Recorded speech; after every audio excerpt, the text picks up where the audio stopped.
Yo and hello. Wait, that one's taken. You know what I like to do when oh man, that one's taken. Yo, what is up, my Oh man, that one's taken. Oh well. I guess I'll just have to say hello and welcome to my very first video on YouTube. My name is Eric and welcome to my channel, Eric J's Automatic for the Collector. You may be asking yourself, why is his channel named something like that? Some of you may already have an idea what the reference is, but basically I'm doing a playoff on one of my favorite albums of all time, going back to my high school days when the album came out, and that would be this one right here, REM's Automatic for the People. REM holds a special place in my heart because not only did they create amazing music, but they're from my home state of Georgia, and they formed in Athens, Georgia, which I loved going to Athens, Georgia when I lived there. I didn't live in Athens, but I always enjoyed going to that town. It was a fun college town. And this kind of brings me to my next point. Being from Georgia, it makes me an Atlanta Braves fan. So I know there's a lot of Braves fans out there on YouTube, a lot of collectors that enjoy the Atlanta Braves. So anyways, I'll give you a brief intro about the intentions I have for my channel. Basically, what I want to do is focus on all sorts of collecting and collectibles, but my main focus is going to be on collecting sports cards. That's primarily my main interest. I do dabble in a few other kinds of collectibles like postcards and marbles, which, by the way, that's where my little YouTube icon comes from, is that little marble jar. I don't know a whole lot about marbles, but I think they're really cool looking, so I have some little marbles in jars stashed around my place. And anyways, I kind of named my channel a generic name since I would be doing the occasional video veering off into different territories from time to time. But anyways, for you baseball or football or basketball collectors out there, you can rest assured that most of my videos will probably stick to sports cards. Now, I wanted to mention what kind of gave me the inspiration to start my own channel. I've been thinking about doing it for quite a while and just haven't had the nerve to actually get going with it. But some of the newer channels that are out there have actually what kind of given me the inspiration to start my own. And I'll name a couple of the ones that I've enjoyed recently, and you may want to go check those out if you're not familiar with them. The first one is THA Card Story, or as it's sometimes referred to by people as The Card Story. But that channel, the THA stands for the Hank Aaron Card Story, and they're trying to go through all of Hank Aaron's cards out there and amass all that's out there regarding Hank Aaron. I've enjoyed their content so far, and if you haven't checked them out, go and take a look at their channel. Another one I've enjoyed, and it's another channel that's relatively new, is Chris from Missouri. And he's a little closer to my neck of the woods. Obviously, he lives in Missouri, and I live in the Ozarks now. So anyways, we're neighbors, you might say. I'm in Arkansas. So anyways, I've enjoyed Chris's content and really enjoy seeing what he has in his collection.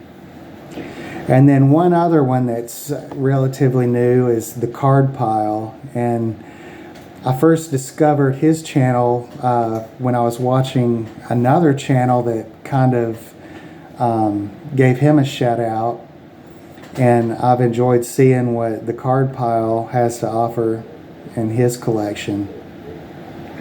Now, in addition to all the new channels that are out there, I'd like to state a few that I've been watching for quite a while that I'm sure most of you are familiar with. And these have also given me inspiration for making my own channel and making my own content.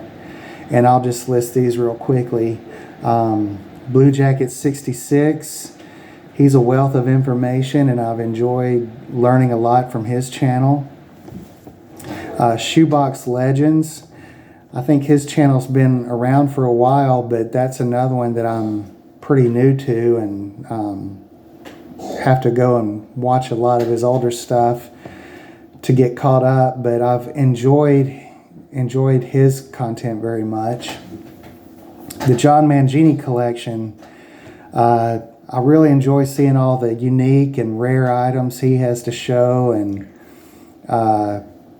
anyways, I'm sure most of you are aware of that one, and if you aren't, go check that one out, because you'll learn a lot and see a lot of things that you probably wouldn't see in other places. It's just got a lot of really cool, unique items. And then last, but certainly not least, is one that I'm sure got us all interested in the baseball collecting world. He's been creating content for a while, and he's like the elder statesman in the hobby, and that's Mike Moynihan, baseball collector. I've been watching him for years now, and pretty much every week, anytime he releases something, I'm watching and keeping up to date. So anyways, I really enjoy all the guys there in the hobby, the ones I mentioned. Plus, there's so many others that I've watched and haven't mentioned here, but it would take too long to go through them all. Oh, one other one. I can't leave this one out. I'm sorry, but I guess it's been a few months ago now. I just finally subscribed to Pepino Man. And so Pepino Man's the one that has directed me to a lot of the channels that I've subscribed to, like Shoebox Legends and the Card Pyle. I discovered the Card Pyle via Pepino Man. So Pepino Man, if you're ever out there and listening, thank you very much. And by the way, I will keep collecting baseball cards forever, SA. Okay, enough of my jabbering. You know what I like to do after I get through with a long rant and a lot of jabbering like I just did? I like to look at some baseball cards. Okay, I picked out just a few cards randomly to show off in my first video. They're by no means my best cards in my collection or anything like that. There's no theme to what I pulled out. I just basically grabbed some that were easily accessible, where I didn't have to dig through a bunch of boxes to come up with something. But I also came up with something that I think you guys would like in the vintage world. And so let's get right to it. The first card I have here is one that I have displayed on my bookshelf in my secret card space. And it's this 1961 Sandy Koufax. And what's kind of cool about this one is it's signed on the back. Although I do have my suspicions, it's not a legitimate signature. I don't think it looks anything like a Sandy Koufax autograph. And I bought it years ago knowing that it was probably somebody just trying to make their own Sandy Koufax autograph on the back of it. But anyways, it doesn't ever hurt to have a Sandy Koufax vintage card in your collection, even if it does have some writing on it. So anyways, that's what I'm leading off with here. The second card I'm going to show you is one that I just got within the last week, and I got a really awesome deal on it. And it's the first of these I've ever had in my collection. It's a 1951 Topps redback card of Preacher Row. Like I say, I've never had any Topps redbacks or bluebacks in my collection, so it was nice to find this one. And what makes it even nicer is this one's in fabulous condition. There's no creases. The colors, everything on it's really nice, so I'm certainly happy to have this one. The next card in here is one that I pulled out for the card story, or THA card story, and it's this 1970 Topps Hank Aaron card. I think it's like an all-star type card here. But anyways, this is one. I'm not sure if they have it in their collection yet, but I'm sure if they don't have it, it won't be long before they do. So anyways, you can't ever go wrong with a Hank Aaron, huh? The next one is a player that I know everybody likes in the vintage card world. And this is one of his managing days. And that's this 1969 Topps Ted Williams card. I got this within the last few months. I've never had this card in my collection before, but I really like this manager card of him. And here he's managing the Senators, so it's not in the best condition in the world. The corners are a little soft on it, and of course it's off-centered, but still a great card, and happy to have it in my collection. The next card is not a superstar or anything, but I pulled this one out because this is one I thought of for Shoebox Legends. He's doing a theme thing where he's trying to create a binder full of buyback cards, all numbered 1 through 792.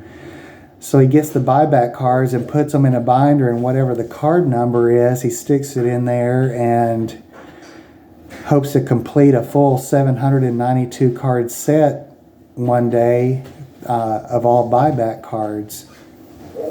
And I like that idea so much that I thought I'd like to try it myself. I only have a few buybacks so far in my collection, but anyways, I discovered that project's going to be a little more difficult than I imagined. A little bit pricier than I imagined too, unless I can find a way to get a whole bunch relatively cheap. But anyways, this is one I got out of a dollar box or something at a card show a few months ago. And this one is of Don Hahn of the Montreal Expos, 1971.